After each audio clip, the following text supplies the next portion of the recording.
Hey everybody, I'm Dan Murrell here with my review of El Camino, a Breaking Bad movie, which is in very limited theatrical release, but is available to stream right now on Netflix. This is writer-director Vince Gilligan's return to the Breaking Bad universe following the show's finale a few years ago. But this is not some kind of a flashback story, or not exactly about an untold chapter in that universe or in that TV show. This is a follow-up to the television series focusing on the character of Jesse Pinkman, who was played by Aaron Paul, who won multiple Emmys for this role. Now, full disclosure, I was and remain a massive fan of the TV show Breaking Bad, and I always felt my one qualm with the show after the finale was that I thought that the character of Jesse Pinkman got short shrift, both during the last episodes of the final season and then as the show resolved itself. And so when I heard that Vince Gilligan was going to make a Breaking Bad movie that caught up with Jesse and showed you a little bit about what happened after the end of the show, that excited me. And a lot of times I'm very cautious about adding on an extra chapter to something, especially something as great as Breaking Bad. But this was the one element of the show that I had really found some fault with. So I was excited for this movie going in. Now, this review, I'm going to do something a little different because this is one of the first Netflix reviews that we've done, and it's available to stream right now at your home or wherever you have Netflix. I'm going to review the movie without spoilers, and then at the end, I'm going to talk a little bit going into some spoilers, which does spoil key details in the movie, but I'm not going to do that without giving you the warning. So if you haven't seen El Camino and you want to know my review, I will do that without spoilers now, and then I'll give you a warning, and afterwards, I'll talk a little bit about some of the things that I can't talk about without going into some details. So first of all, the thing that we don't need reminding of, but is great to see, is how great Aaron Paul is as Jesse Pinkman. This was one of those roles that seems like an actor was born to play, and he slips right back into it. And this is a very hurt and broken Jesse. The events of being held captive and then his subsequent escape and the finale of Breaking Bad, we literally pick up seconds after the show left him and find out where he went and his life, how he adjusts to the events that have happened in his life after everything that happened with Walter White. That is interspersed with some details of what happened that we didn't see on the show, as well as some other elements that we'll talk about at the end of this review that I think really give a lot more dimension and depth to Jesse as far as where he ended up and what happens to him after the show is done. This is not a new adventure necessarily, and it's not, I don't think, something that's meant to kick off a new chapter in the Breaking Bad universe. It's not something like Better Call Saul, which is a long exploration that brings new depth to the past and new depth to how this character got to be who he was. This is an epilogue. It's a coda to the original show. Is it necessary? Do you have to watch this to understand something about Breaking Bad, or does it reveal something about Breaking Bad that changes your perception of the show? No. And it's not something that you're going to have to see to launch off some new spin-off of Breaking Bad either. This really does feel like Vince Gilligan and Aaron Paul returning to this character to tell one more story, almost like a by the way as you're walking out the door. It's a very relaxed tone, and that does make the movie feel its length at times. But in general, I think the lack of urgency is not necessarily a bad thing because, again, this is not Vince Gilligan striving to set up a bunch of things. It's him closing a couple of doors, closing a couple of windows, turning out the lights, perhaps, on this chapter of the Breaking Bad universe. I know a lot of people might say, well, not much happens in this movie. Well, again, this is not that kind of movie. It's not meant to reopen the book on Breaking Bad. It's meant to close the book on Breaking Bad. Now, the one thing that you definitely need to know going in is that this is not an entry-level movie for someone who's interested in getting into the Breaking Bad universe. There's no hand-holding. There's no expository reminder scenes that introduces certain people that you may not remember or remind you of where certain things were left off or which characters were where or who did what. This movie jumps right into it. and faces and names pop up that if you are a fan of Breaking Bad, you will probably know and remember.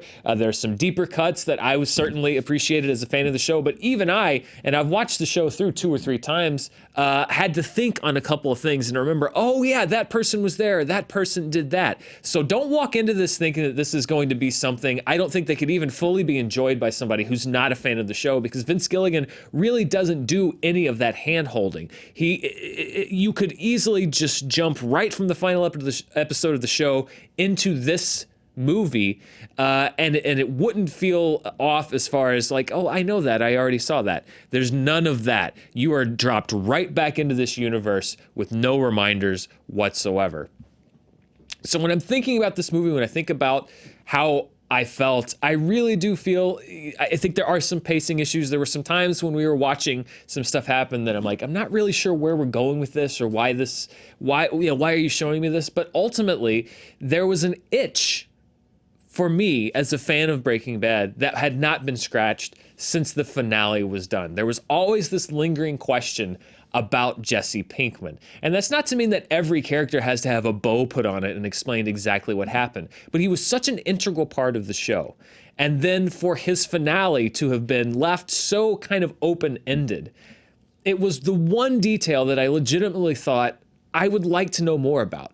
So I enjoyed this film as a fan of Breaking Bad, as a fan of Aaron Paul. It was great to see this character come back to the screen to resolve his story. If this had been a kickoff for some kind of a spin-off show or something, I don't think I would have liked it as much. It would have felt cheap. And a lot of times you risk, if you go back to the well, going back one too many times. But I think Vince Gilligan and really his love for this character shone through. And it feels like as a storyteller, even he, much like I as a fan, felt like the character of Jesse Pinkman needed this resolution, and I was satisfied with it.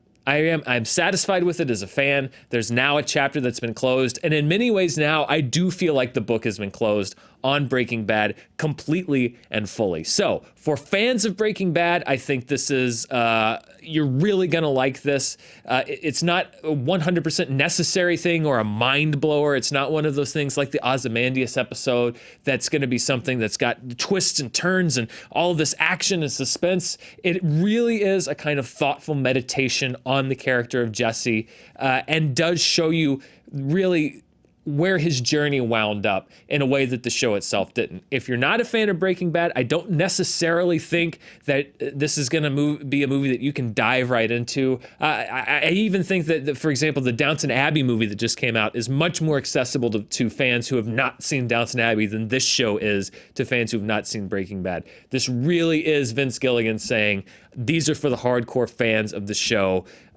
You're certainly welcome to watch it, and I think you'll enjoy the acting, the cinematography, but at the same time, I think a lot of this is going to fly right past you.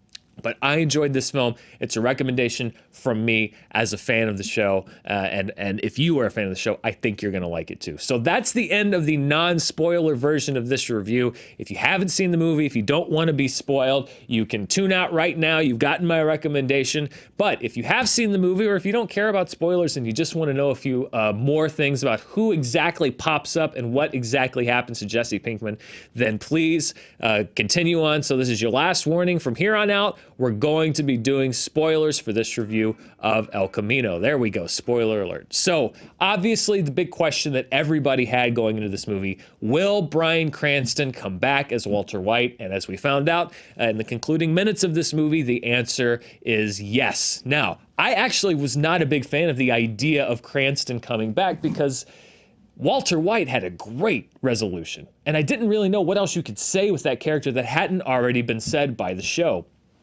But the way that they wove him into the story, and actually the way that they wove in a lot of the characters who had passed on, Mike Ehrmantraut, played by Jonathan Banks, who of course is on Better Call Saul because it's a prequel, Kristen Ritter's Jane, which was great to see her come back.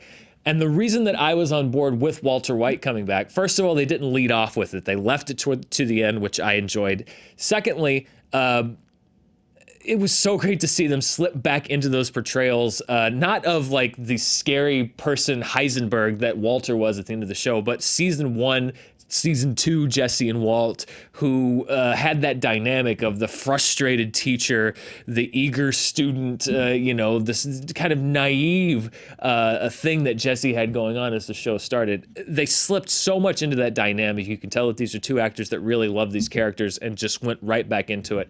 But the reason that these returns worked, and they were all fairly small, was I liked what it was saying about the character of Jesse, which was, he's finally sort of out of this cloud that he's been in for years now. And through these flashbacks, I think maybe some people might say, like, well, what was the point of them?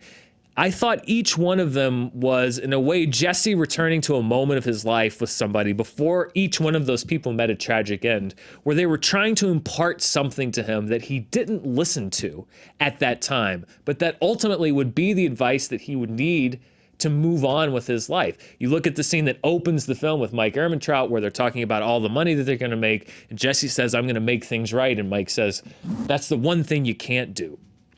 That is advice that Jesse would learn the hard way. That everything that happens in this world, the one thing you can't do with money is set things right that can't be undone. With Walter, of course, it's about the direction of his life. What's stopping you from doing these things that I know you're capable of doing? And imagine if he'd listened to that. Imagine if he had listened to what Mr. White told him at that point and had pursued a different path. He probably would have had a lot less tragic life. And then the final flashback, which we see with Jane, with Kristen Ritter saying, I'm tired of destiny just blowing me down whatever path. Like I'm making my own choices. You should make your own choices. Again, this is Jesse motivating himself, and at the end, that's what he does. He chooses his own destiny. He doesn't resolve himself to whatever's going to happen to him. He proactively goes out and does the things that end up with him having a better life. So I actually liked the way that these flashbacks were interwoven with the movie, because I do feel like it was these moments that ultimately gave Jesse the freedom that we find him with at the end of the movie. This was the final evolution of Jesse's character, and I love the fact that we bring back Robert Forster, dropping him off, doing the Better Call Saul thing with Jesse and giving him a new life, because you root for Jesse. Of everybody in the show, even though he did horrible things, I think Jesse was the one person that you wanted happiness for. And thus far, it seems like he's probably the only one of the main cast that ended up actually in any kind of way happy. Even Saul Goodman, we've seen, is not particularly happy in his post-Breaking Bad life. For Jesse to be the character that finds some measure of happiness, the last few seasons of the show for Jesse were so much about escaping and getting away and finding a way out of the situation, ultimately being held captive, which we see, how harrowing that situation was, even in ways that we didn't know, the humiliation involved. He finally found that freedom that he was looking for. And I actually really like that the final shot of this movie of Jesse driving into Alaska with a smile at the hint of corners of his mouth echoes that final shot that we had of Jesse in the finale, happy but hysterical, not knowing whether to scream out of fear or scream out of relief, scream out of just sheer joy. The fact that is this incredibly chaotic last picture that we had of Jesse Pinkman has now been replaced by a much more calm Jesse, a Jesse that has been able to take stock of his life, has been able to take in all of the things that have happened to him, and hopefully will now be able to move on to a happier and healthier life. This was the completion of the evolution of Jesse's character, which is why I like this movie, because I do feel like it added something substantial to the Breaking Bad universe, if that's something that you're looking for. There's plenty of fans that say, well, I preferred that question not to be answered, and that's fine. That's absolutely fine. If you prefer for the last thing that you know of Jesse Pinkman to be that image of him screaming down the road in the car, for a while when I first heard of this project, I kind of felt the same way. But I do feel like Vince Gilligan is so intimately connected to these characters and knows what they want and what they are and what they want to be, that he was able to write something that felt satisfying, that didn't feel completely extraneous, and that felt like it was part of the same universe. And that did add, if you want that extra coda, something to the Breaking Bad TV show. So I liked El Camino. Let me know what you thought. Let me know in the comments below. Are you a fan of the show? Did you like what they did with Jesse? Would you have preferred that we never knew what happened to Jesse? And what did you think of the cameos? If you are going to spoil things, please try to mark your comments as spoilers. And if you are still watching this and you haven't been spoiled, which I don't know how you couldn't be, watch out. Let the show or the movie kind of unfold as you'd like to see it. I'm very curious to see what Breaking Bad fans and what fans in general think of this movie. Thanks for watching my review of El Camino, a Breaking Bad movie. Till next time, I'm Dan Murrell.